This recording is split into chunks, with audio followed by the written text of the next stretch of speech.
우리 첫 번째로 박정수 어르신인데요. 우리 김수현 전사님 우리 간증문 대독하도록 하겠습니다. 어려서부터 어머님 손에 이끌려 열심히 교회를 다녔습니다. 너무나 심한 불교 집안에 시집을 가게 되면서 교회는 갈 수 없는 곳이 되어 마음 한켠 묻어둔 곳이었습니다. 그렇게 세월을 흘러보내다 친정어머님이 위독해지고 어머님이 마지막 유언으로 저에게 교회에 나가 예수 믿고 천국 가야 해라는 말씀을 남기시고 이 세상을 떠나셨습니다. 저는 어머님의 그 말이 더 원망스러웠습니다. 내가 신앙생활을 하기 원하셨으면 나를 믿는 집안에 시집을 보내지 이런 집에 시집 오게 해서 이렇게 고생을 시키셨을까라는 마음이 들었습니다. 그런 상처난 마음을 아는 채 또 세월은 흘렀습니다. 어느 날 며느리가 둘째를 임신한 상태에서 암 진단을 받았습니다.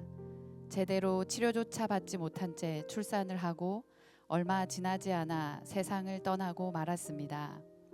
며느리는 신실한 기독교인이었기에 더 마음이 아팠습니다. 아들은 며느리의 죽음 이후 교회에 대한 마음을 닫아버렸고 아이들이 교회에 나가는 것조차 허락하지 않았습니다. 이 아이들 어디 의지할 때라도 있어야 하지 않을까라는 생각에 아들 몰래 아이들 교회 갈 채비를 챙겨 교회를 때로는 보내곤 했었습니다. 그러나 정작 저는 며느리 대신 두 아이를 키우는 일이 여간 쉽지 않아 바쁘다는 핑계로 교회를 나가지 않고 있었습니다. 그런데 또 어느 날 아침을 잘 먹고 출근한 사랑하는 아들이 갑자기 심장마비로 죽었다는 소식은 저의 모든 것을 무너지게 하는 절망의 시간이었습니다. 남겨진 아이들을 잘 키워야 한다는 부담감과 자식에게 제대로 인사하지도 못하고 보내는 마음으로 인해 억장이 무너졌지만 또 아이들을 키우며 살아내야 하기에 살았습니다. 그러던 중 친정 엄마의 유언이 생각이 났습니다. 교회 나가 예수 믿고 천국 가야 해. 그 말씀이 제 마음을 다시 두드렸습니다. 어쩌면 하나님은 오랫동안 저를 기다리고 계셨는지도 모른다는 생각에 무거운 마음으로 교회로 발걸음을 옮기게 되었습니다. 신방을 받으며 들었던 시편 102편 17절 말씀, 여호와께서 빈궁한 자의 기도를 돌아보시며 그들의 기도를 멸시하지 아니하셨도다. 이 말씀이 제 마음을 울렸습니다. 하나님은 여전히 저를 기억하고 계셨고 기다리고 계셨다고 위로해 주시는 것 같았습니다. 나 같은 사람도 사랑하셔서 십자가에서 생명을 내어주셨다는 그 사실이 참으로 감사했습니다. 늘 고민과 걱정이 많아 밤잠을 설칠 때도 많았는데 내가 살아서 뭐 하나라는 모든 걸 포기하고 싶은 마음도 많았지만 저는 이후 교회를 나오며 예배를 드릴 때마다 마음의 편안함을 느끼고 손주들을 대하는 태도에도 조금씩 달라진 저의 모습을 보게 됩니다. 아직 저의 변화를 우리 손주들이 체감을 못하겠지만 내가 받은 이 사랑, 남은 인생 살면서 우리 손주들을 잘 키워 하나님을 알고 이 아이들이 하나님의 자녀로 살아가며 나중에 천국에서 우리 아이들의 엄마를 만날 수 있기를 기도합니다.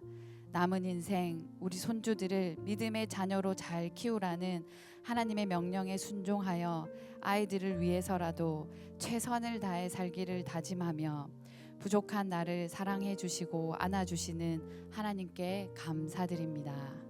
아멘.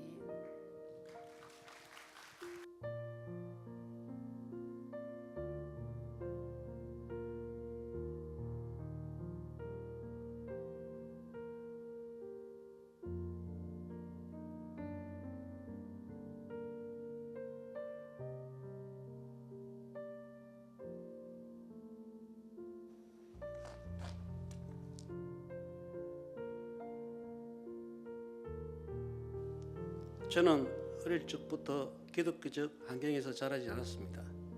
주위의 분위기와 환경에 따라 토독신앙, 불교, 이슬람 등 다양한 종교를 접하며 자라다 보니 자연스럽게 하나님이 설 자리는 제 삶에 없었습니다. 결국에는 신앙 자체를 부정하게 되었고 무신론자로서 살아가는 것이 더 쉽다고 여겼습니다. 이 세상의 주인은 나야 열심히 살면 원하는 모든 걸 얻을 수 있어 그것이 제가 믿던 신념이었습니다. 하지만 제 삶의 실제 주인은 술이었습니다. 그 술주님은 때로는 달콤했고 때로는 스치는 위안이 되었지만 결국 저를 성공과 실패가 반복되는 끝없는 수렁 속으로 밀어넣었습니다. 술은 점점 저를 잠식해갔고 어느 순간부터 제 인생은 혼돈 그 자체가 되었습니다. 가정은 흔들렸고 사회적 관계에서도 점점 멀어지며 못난 삶을 이어가고 있었습니다. 그러던 중 예상치 못한 고인의 손길이 제 삶에 찾아왔습니다. 아무런 연고도 없던 주위 분들이 저와 아내에게 따뜻한 관심과 사랑을 베풀어 주셨고 그것이 하나님께서 제 삶에 스며들기 시작한 첫 시작이었습니다. 아내가 먼저 개종하고 교회 다니기 시작했고 자연스레 저도 예수님의 말씀을 접하게 되었습니다. 그리고 성경을 읽기 시작하며 예수님이라는 분에게는 결코 쉽게 지나칠 수 없는 깊은 매력이 있다는 것을 느끼게 되었습니다. 태초에 하나님이 천지를 창조하시니라 성경의 첫 구절을 마주하며 저는 하나님이 계시다는 사실을 제 마음속에 받아들이게 되었고 이 진실을 예수님께서 제 가슴에 심으신 것 같다는 느낌을 받았습니다. 그 예수님이 바로 하나님의 아들이시고 이 땅의 구주이십니다. 그분이 저의 모든 죄를 대신해 십자가에 못 박혀 죽으셨으며 그 보혈로 제 모든 죄를 깨끗이 씻어주셨다는 사실을 믿고 감사드립니다. 여호와는 나의 목자시니 내게 부족함이 없으시로다. 시편 23절. 저는 어리고 아주 연약한 양과 같습니다.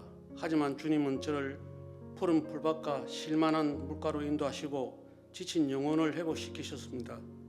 죽음의 골짜기를 지날지라도 주님이 나와 함께 하시기를 더는 두렵지 않습니다. 주의 지팡이와 막대기가 저를 이끄시며 제 손을 꼭 붙잡고 걸어가 주십니다. 그 인도하심에 깊이 감사드립니다. 삶의 풍랑이 언제 어떻게 닥쳐올지 알 수는 없지만 주님과 교회의 공동체가 함께 해주시기에 저는 이제 평안을 누리며 살아갑니다. 내 삶을 바꾸신 하나님의 은혜에 진심으로 감사드립니다.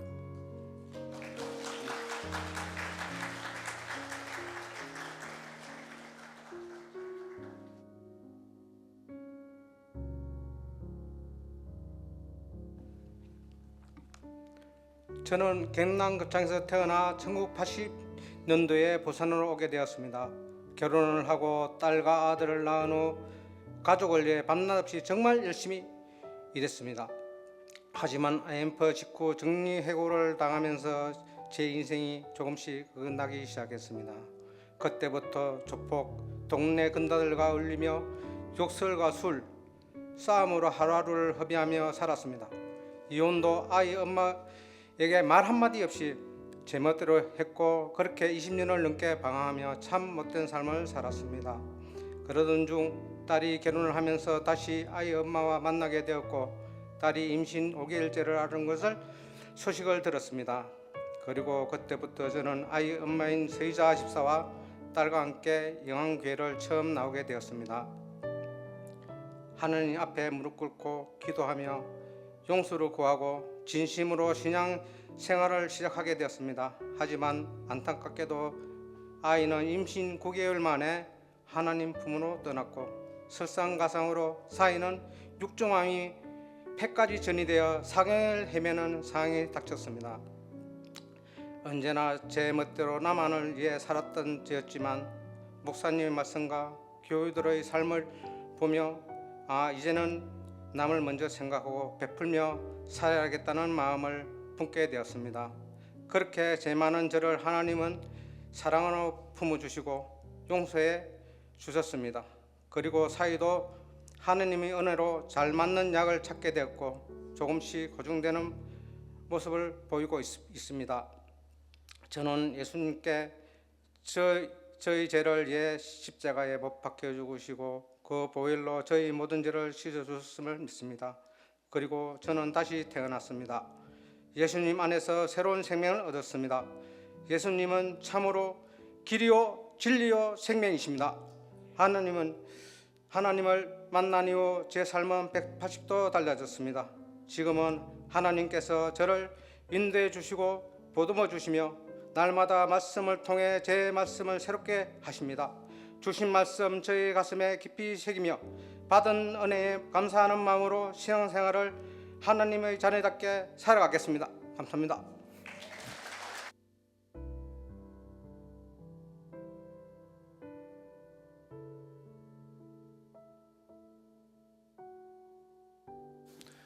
저는 평범한 집안에서 태어났고 절에 다니시는 친할머니 영향으로 절 유치원을 나올 정도로 불교 문화에 더 익숙한 사람이었습니다. 딱히 신이 존재하거나 하나님이 존재한다는 생각 자체를 해본 적이 없었습니다. 대학생이 되었을 때 집안도 어려웠고 가족 관계도 어려움이 있었고 그런 가운데서 결국 제가 믿을 것은 오로지 저 자신과 돈과 성공이었습니다. 그것을 위해서는 제 영혼을 팔아도 상관없다는 생각으로 살아왔습니다. 어린 나이에 남들이 부러울 만한 직장에서 회사 생활을 시작하면서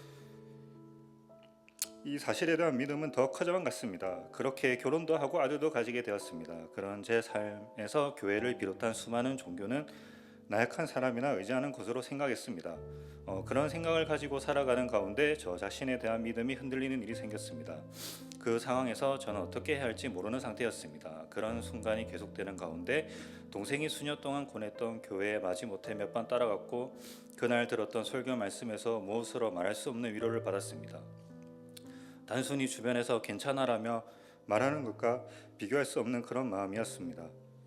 제 상황이 달라진 것은 아무것도 없었으나 그때의 마음은 그 어떤 말로도 설명할 수 없었습니다. 이에 한 번 더 가보자 하는 마음에서 작년 1대1 훈련을 시작했습니다. 사실 그때 제 속마음은 위로는 받았지만 이렇게까지 해봤는데 아니면 교회는 역시 아닌 거다라는 결론을 내리고 확실한 끝맺음을 하겠다는 것이었습니다. 그런데 훈련을 하면서 목장에 참여하면서 제가 왜 이런 마음으로 계속 교회에 나오고 있는지, 왜 기도하고 있는지 그 이유에 대한 제 의심은 점점 사라졌습니다. 그리고 그 모든 과정이 결국 하나님께서 나를 향해 가지고 계셨던 계획이었다는 확신으로 바뀌었습니다. 그리고 작년에 직장 문제로 선택의 기로에서 밤낮 없이 고민하는 저를 위해 가족과 목원들 또 많은 분들이 저를 위해 기도해 주셨고 그 기도로 저는 새로운 시작을 하게 되었습니다. 예전이라면 다 내가 이룬 거지라는 생각을 했을 텐데 저를 위해 해주신 기도와 하느님께 감사한 마음이 먼저 들었고 저의 변한 모습을 보며 하나님을 만난 것을 확신하게 되었습니다. 아무것도 아니라고 여겼던 나의 영혼은 나의 죄를 대신하여 십자가에 매달리고 부활하신 예수님을 바라보며 그분을 믿음으로 하나님의 자녀가 되었고 나는 하나님의 것임을 고백합니다. 두려워하지 말라. 내가 너와 함께하리라. 놀라지 마라. 나는 내 하나님이 됨이라. 내가 너를 굳세게 하리라. 참으로 너를 도와주리라. 참으로 나를 나의 의로운 오른손으로 너를 붙들리라. 이사야 41장 10절. 저를 구원해 주시고 자녀 삼아 주신 하나님께 깊이 감사드립니다. 앞으로의 삶 속에서도 하나님의 계획 안에서 살고 제가 받은 이 위로와 사랑을 다른 이들에게도 나눌 수 있기를 소망합니다. 하나님이 제 삶의 주인이십니다.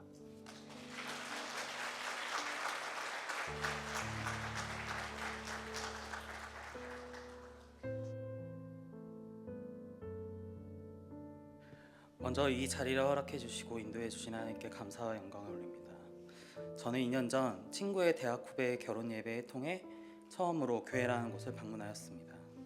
사실 저는 다른 친구를 위해 교회로 직접 온 것이었고 내 친구만 살릴 수 있다면 하는 간절함으로 예배에 임했습니다. 그리고 제 기도가 응답되면 교회를 바로 그만둘 생각이었습니다. 놀랍게도 그의 말 하나님께서는 제 기도를 들어주셨습니다. 거래가 성사되었다는 아니란 생각으로 교회를 떠나려던 그때 함께했던 청년부 목장의 여운이 제 발목을 잡았습니다. 그렇게 교회를 떠날지 말지를 망설이던 중 혼자서 청년부 수련회에 참석하게 되었습니다. 그래, 반나절만 있다가 조용히 나와야지. 그렇게 참석한 저녁 집회에서 저는 알 수 없는 눈물을 쏟았습니다. 특별히 슬픈 일이 있었던 것도 아닌데 왜 눈물이 멈추지 않는지 당황스러웠습니다. 그 일을 계기로 청년부 목사님과 면담하게 되었고 곧바로 신앙훈련을 시작하게 되었습니다. 1대1 제자 양육을 시작으로 제자 훈련까지 임하면서 저는 제 삶을 돌아봤습니다. 신앙훈련을 통해서 저의 인생 가운데 낙심할 때마다 곁에 있어준 그리스도인들이 떠올랐습니다. 그리고 모든 여정이 하나님께서 저를 위해 은혜로 인도하시고 역사하신 증거임을 깨닫게 되었습니다. 하나님을 알아갈수록 감사한 마음이 점점 커졌습니다. 그러나 은혜는 축복이기도 하지만 동시에 고난이기도 했습니다. 나의 계획이 하나님이 원하신과 다를 때, 낙심한 저를 붙들어줄 그리스도인이 없을 때 저는 비로소 깨달았습니다. 이것이 내 탐심이며 죄구나. 그런데도 예수 그리스도께서 이런 내 죄를 대신하여 십자가에서 죽으시고 부활하심으로 내 모든 죄가 용서받았음을 믿는 순간 저는 구원의 확신을 얻게 되었습니다. 이번 간증문을 준비하면서 20년 된 전공책이 생각났습니다. 대학원 선배님께서 집필하신 책인데 여태까지 무심코 넘기던 그 첫 페이지를 다시 보았습니다. 그 첫 페이지는 예수님의 형상과 함께 말씀 한 구절이 적혀 있습니다. 나의 가는 길을 오직 그가 아시나니 그가 나를 단련하신 후에는 내가 정금같이 나오리라. 욥기 23절 시점 말씀. 하나님께서는 이미 모든 것을 알고 계십니다. 저를 이곳으로 부르셨고 가장 편안한 방법으로 가장 좋은 그리스도인들로 저를 단련시켜 주셨으며 앞으로 나아갈 길을 분명히 보여주고 계십니다. 아직도 저는 부족하고 미약하지만 제게 보여주신 신실한 그리스도인들과 같이 저도 하나님께서 일하시는 데 쓰임받는 그리스도인이 되겠습니다. 이 깨달음을 주신 나의 주 예수 그리스도를 경외하며 경배합니다. 아멘.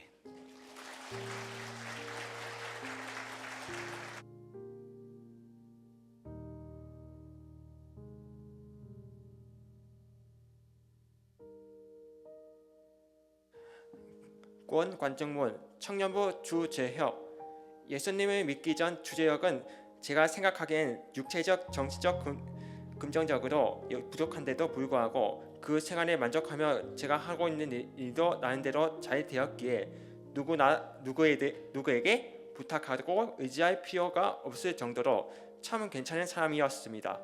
하지만 사회의 여러 가지 안 좋은 소식들과 주위 사람들의 어른들을 보며 마음속으로는 매우 불안해하였습니다.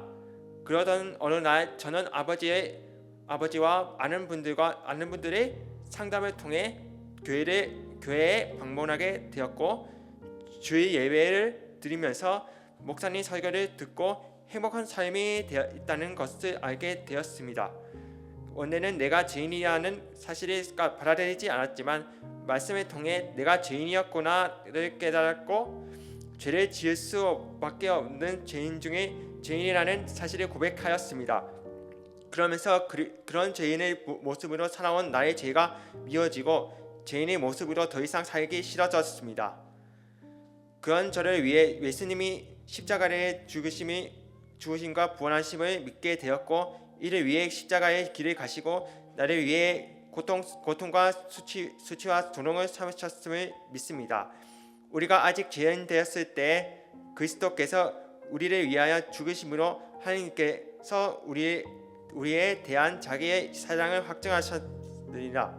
로마서 5장 8절 말씀. 아멘. 예수님을 믿은 후 저는 주님께서 나의 삶을 한 걸음 한 걸음을 인도해 주실 것을 믿습니다. 주님과 함께 천국에서 영원히 행복하게 살 것을 믿습니다. 저에게는 주님밖에 없음을 고백합니다. 주님 감사합니다. 아멘.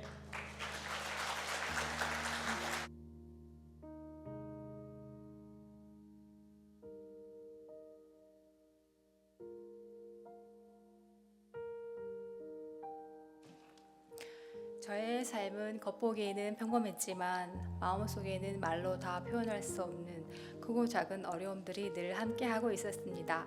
아마도 제 성향이 남에게 맞추는 편이고 부당하거나 불합리한 일을 당해도 쉽게 말하지 못한 채 속으로 삼키는 일이 많았기 때문일 것입니다.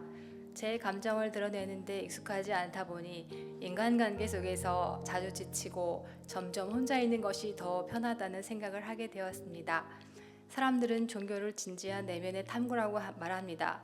하지만 저에게 종교적인 이야기들은 지루하게만 느껴졌고 오히려 혼자 있는 시간을 세상적인 지식들로 채우려 했습니다. 그러나 살아가다 보면 내가 어찌할 수 없는 상황들이 반드시 찾아옵니다. 바꿀 수 없는 것들은 받아들여야 하고 받아들이기 어려운 상황에서는 그 자리를 벗어날 힘이 필요합니다. 저는 바로 그런 이유로 하나님을 찾게 되었고 기도하게 되었습니다. 아이들이 어릴 때 수술을 앞두고 있었을 때 저는 교회에 다니고 있진 않았지만 하나님께 기도드렸습니다. 아이들이 무사히 수술을 마칠 수 있도록 도와달라고 간절히 구했습니다. 그리고 하나님은 그 기도를 들어주셨습니다. 남편의 직장과 진로 문제로 앞이 막막할 때도 마찬가지였습니다.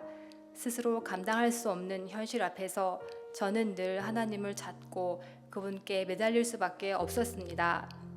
그러므로 내일 일을 위하여 염려하지 말라. 내일 일은 내일 염려할 것이요 한낮의 괴로움은 그날의 족하리라. 마태복음 6장 34절. 하지만 그렇게 어려움의 시기에 하나님을 찾으면서도 저는 더 하나님께로 가까이 다가가지는 않았습니다. 저는 어쩌면 길 잃고 방황하는 한 마리의 어린 양이었는지도 모릅니다. 예수님께서는 언제나 제게 오라고 그분의 품으로 돌아오라고 말씀하셨지만 저는 늘 바쁘다는 핑계로 교회에 나가는 일을 미루고 있었습니다.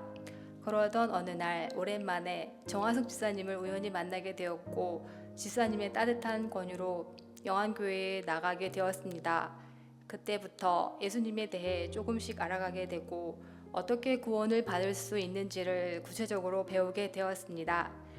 인자가 온 것은 섬김을 받으려 함이 아니라 도리어 섬기려 하고 자기 목숨을 많은 사람의 대속물로 주려 함이니라.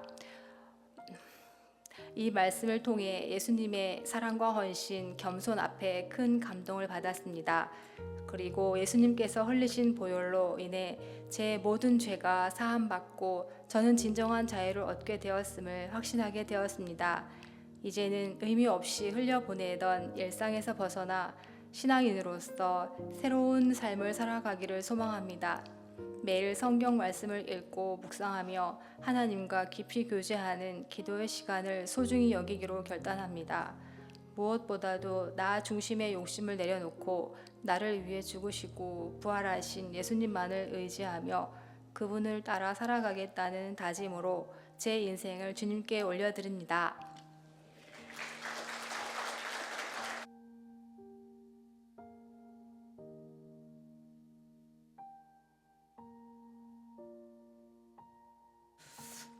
예전에 저는 자신을 사랑하거나 아끼는 법을 잘 몰랐습니다.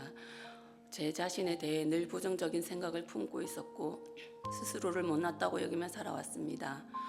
가족들에게도 사랑이라는 이름 아래 잔소리를 일삼았고 제 의견을 강요하며 아이들의 말을 들어보지도 않은 채 먼저 화를 내고 윽박지르기 일쑤였던 엄마이자 아내였습니다. 저는 모태신앙인으로 아주 어릴 적부터 교회를 다녔습니다. 교회 가는 것이 그렇게 좋고 즐거워서 중고등부 시절에는 주일이면 거의 교회에서 살다시피 했습니다. 그러던 어느 날 설교 시간에 목사님께서 구원받았다고 생각하는 사람은 손을 들어보세요 라고 하셨을 때 저는 부끄러워 손을 들지 못했습니다. 아직 어렸지만 나는 죄인이군 하는 생각에 마음에 자리 잡았기 때문입니다. 그렇게 시간이 흐르고 영안교회에 출석하게 되면서 훈련도 받고 목사님의 말씀을 들으며 점점 복음의 진리를 깨닫게 되었습니다. 저는 죄인이지만 예수님께서 나를 위해 십자가에서 죽으셨기에 더 이상 죄인이 아닌 구원받은 존재임을 확신하게 되었습니다. 그 확신의 순간 말로 다 표현할 수 없는 기쁨이 제 마음에 넘쳤습니다. 내가 곧 길이요 진리요 생명이니 나로 말미암지 않고는 아버지께로 올 자가 없느니라. 요한복음 14장 6절. 저를 믿는 자마다 멸망치 않고 영생을 얻게 하려 하심이니라. 요한복음 3장 16절. 익숙했던 이 말씀이 이제는 제 삶과 마음속 깊이 다가왔고 그동안 성경을 제대로 알지 못했던 제 자신이 부끄럽기도 했습니다. 하지만 구원의 확신과 영생의 기쁨을 깨달았기에 그저 감사할 뿐입니다. 이제는 저 자신을 사랑할 수 있게 되었고 제가 우리 가족에게 복음의 통로로 세워졌다는 사실을 깊이 깨닫게 되었습니다. 이전과 달리 아이들과 남편의 의견을 귀 기울여 들어주고 그들의 입장을 존중하며 이해하려 노력하게 되었습니다. 다른 사람들과의 관계 속에서도 더 포용하고 베풀고자 하는 마음이 생겼고 제 마음이 이전보다 훨씬 더 넓어지고 평안해졌음을 느낍니다. 저에게 귀한 영생의 은혜를 허락해 주신 하나님께 진심으로 감사를 드리며 앞으로의 모든 삶을 주님께 온전히 헌신하고 주의 영광을 위해 살아갈 것을 굳게 다짐합니다.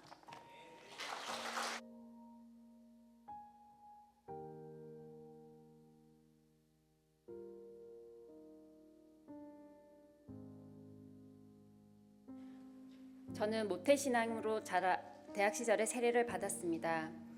하지만 제 안에는 늘 교만과 욕심이 자리 잡고 있었고 질투와 미움 속에서도 죄책감 없이 살아왔습니다. 특히 질투가 많았던 저는 어떤 자리에서든 누군가가 나보다 앞서거나 인정을 받으면 그 사람이 사라지길 바라거나 심지어는 내가 없어지길 바랐습니다. 제 삶은 언제나 내 뜻대로 되길 바랐고 하나님의 뜻에는 관심이 없었습니다. 하나님을 더 깊이 알고자 하는 마음도 믿음을 키우고자 하는 열망도 없었습니다. 결혼 후에도 교회는 그저 습관처럼 다녔습니다.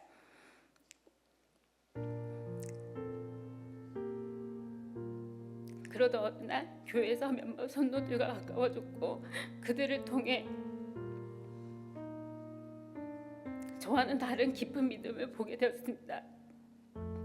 세상적으로는 제가 더 많은 것을 가졌다고 생각했지만 그들의 얼굴에는 자신감과 여유 그리고 평안이 있었습니다.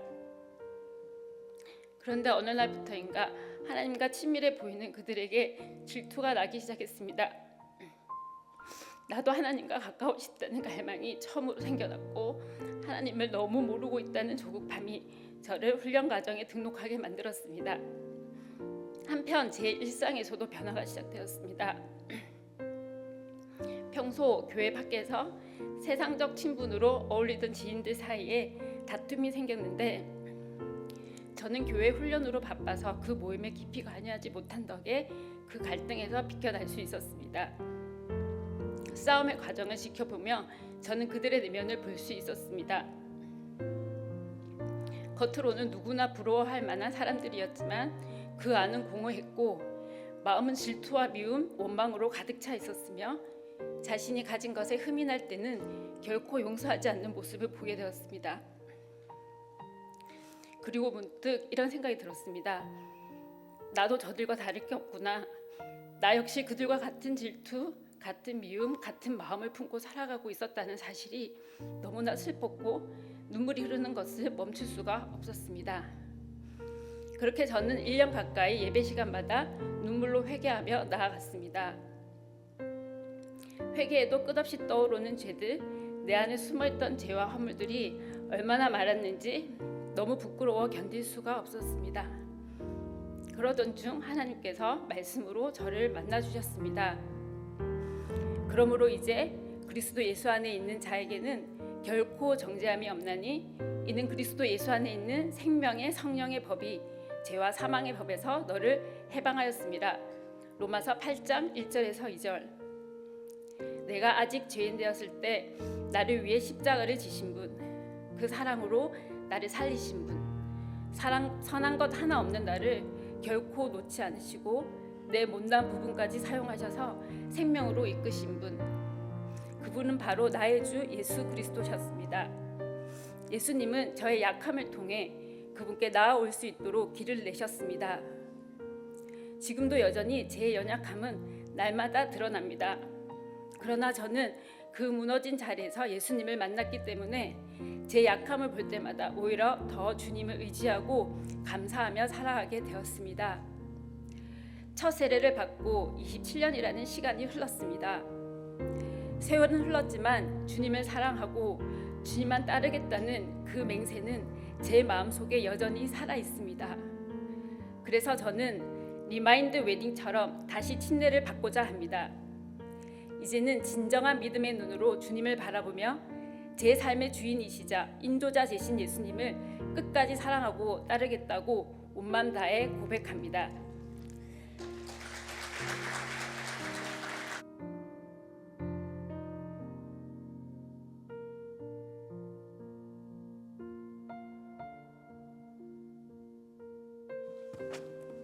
저는 형평인 넉넉한 가정에서 태어나 부족함 없이 행복하게 자라왔습니다.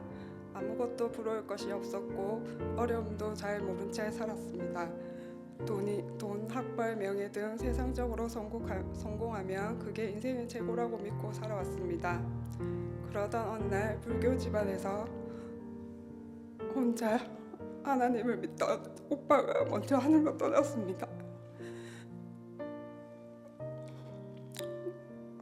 갑작스러운 이별에 깊은 슬픔에 잠겨 며칠을 보내던 중 꿈속에서 오빠가 나타났습니다.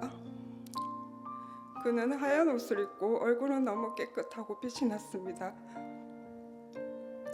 그러고는 나는 잘했어, 천사 2명과 함께 왔어 라고 속삭였습니다. 아직 하나님을 믿지 않던 때였지만 그 꿈을 통해 정말 천국은 있구나라는 확신과 함께 큰 위로를 받았습니다. 그 후 인간관계로 힘들어하던 어느 날 사촌 언니로부터 전화가 왔습니다. 영안교회에서 열리는 새생명 축제에 저를 초대하고 싶다는 말이었습니다.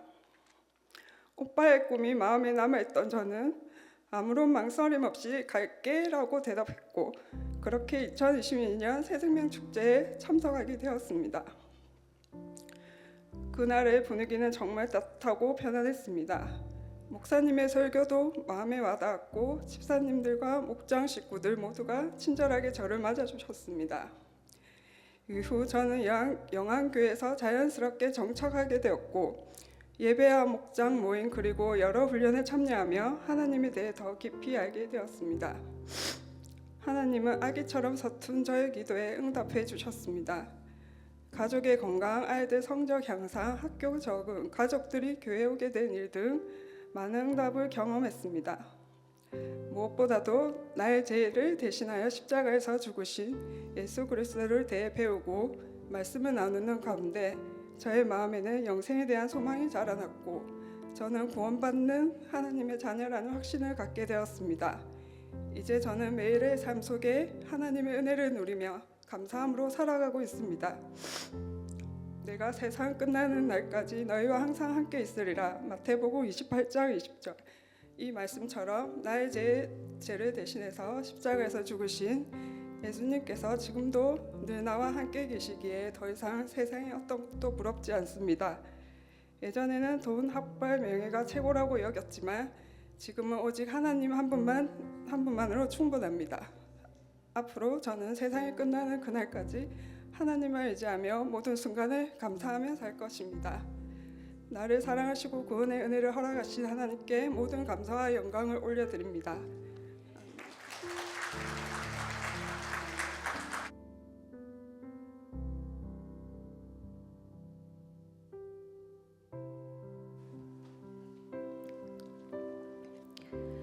저는 유치원 시절 이웃집 아주머니들의 권유로 교회에 다니기 시작했습니다.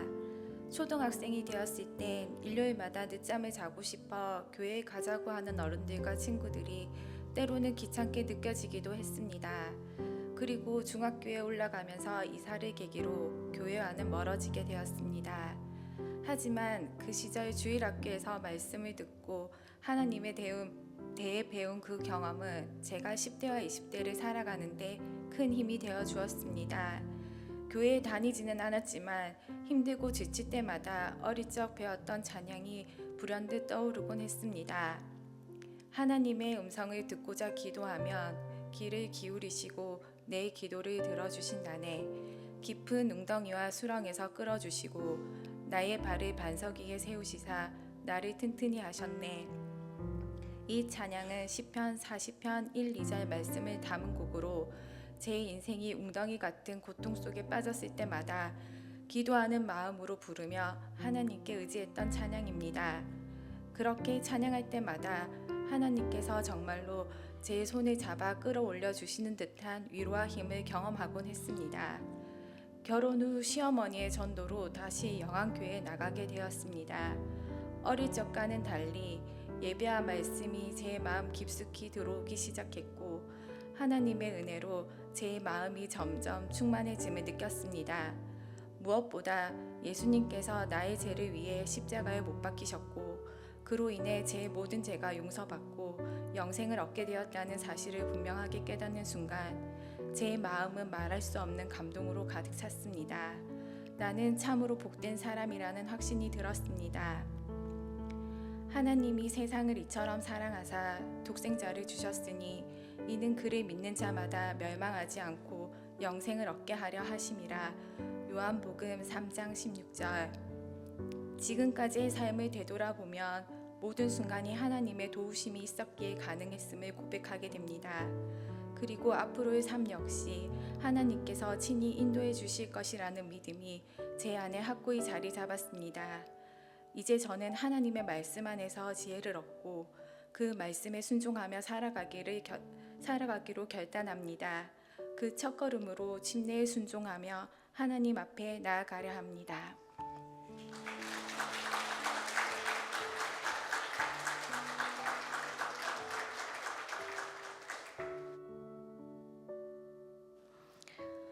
어릴 적 친구를 따라 자연스럽게 교회를 다니기 시작했고 이후 이사를 하면서 아버지 집안의 신앙을 따라 20살 후반까지 성당에 다녔습니다. 그런 신앙적 환경 속에서 자라다 보니 예배에 참석하지 않아도 늘 제 마음속에는 하나님이 계시다고 생각하며 살았습니다. 예배 자리에 있지 않아도 믿음이 있다고, 내 마음에만 하나님이 계시면 괜찮다고 여기는 오만함이 제 안에 자리 잡고 있었습니다. 그리고 도덕적으로 문제없이 남에게 피해를 주지 않으며 죄짓지 않고 살아가면 그것이 곧 좋은 사람이라고 생각하며 교만하게 살아왔습니다. 다시 교회로 돌아오게 된 계기는 언니의 전도 때문이었습니다.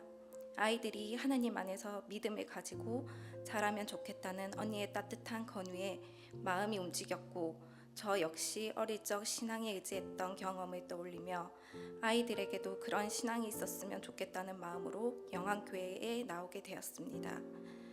첫 예배를 드리던 날 박정근 목사님의 설교 말씀을 들으며 제 마음이 뜨겁게 벅차올랐고 저도 모르게 눈물이 흘렀습니다. 하나님께서 저를 다시 불러주신다는 생각이 들었고 그 부르심 앞에 마음 깊은 곳에서부터 울림이 있었습니다. 하지만 코로나로 인해 예배에 참석하는 것이 어려워지면서 다시 신앙생활이 소홀해졌습니다. 그러다 2023년 다시 예배 자리에 나오게 되었고 처음으로 목장 모임에 참여하게 되면서 저의 삶의 변화가 찾아왔습니다. 목장 식구들이 따뜻하게 저를 맞아주시며 보여준 한때는 세상의 모임과는 전혀 다른 따뜻함이었습니다.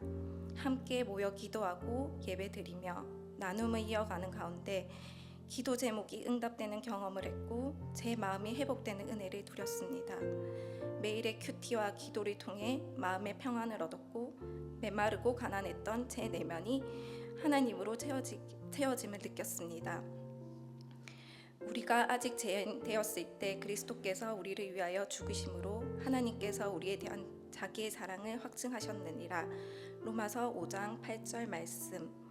저의 죄 때문에 아무것도 내세울 것 없는 저를 위해 예수님께서 십자가에 못 박혀 돌아가셨고 그 십자가를 통해 하나님의 사랑을 보여주셨습니다.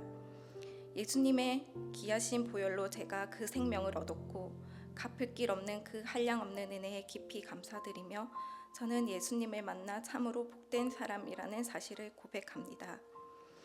아무것도 염려하지 말고 다만 모든 일에 기도와 간구로 너희 구할 것을 감사함으로 하나님께 아뢰라.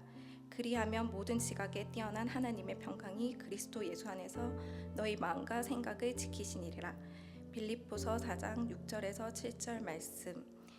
이제는 과거의 저처럼 나를 믿고 의지하던 모습을 내려놓고 살아계시며 지금도 제 삶 가운데 역사하시는 하나님을 삶의 주인으로 모십니다. 말씀을 통해 깨달음을 주시는 하나님, 저는 여전히 연약하여 때로 넘어지고 흔들리지만 매 순간 주님의 예비하심을 신뢰하기에 염려도 두려움도 내려놓고 담대히 주님만 바라보며 걸어가겠습니다. 아직은 걸음마와 같은 믿음이지만 하나님의 말씀에 순종하며 말씀 위에 굳게 서는 참된 그리스도인으로 살아가기를 간절히 소망합니다.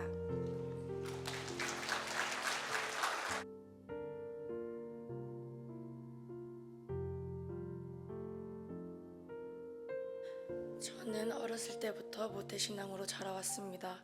그래서 당연하게 예수님을 믿고 믿는 삶을 살아왔다고 생각했습니다.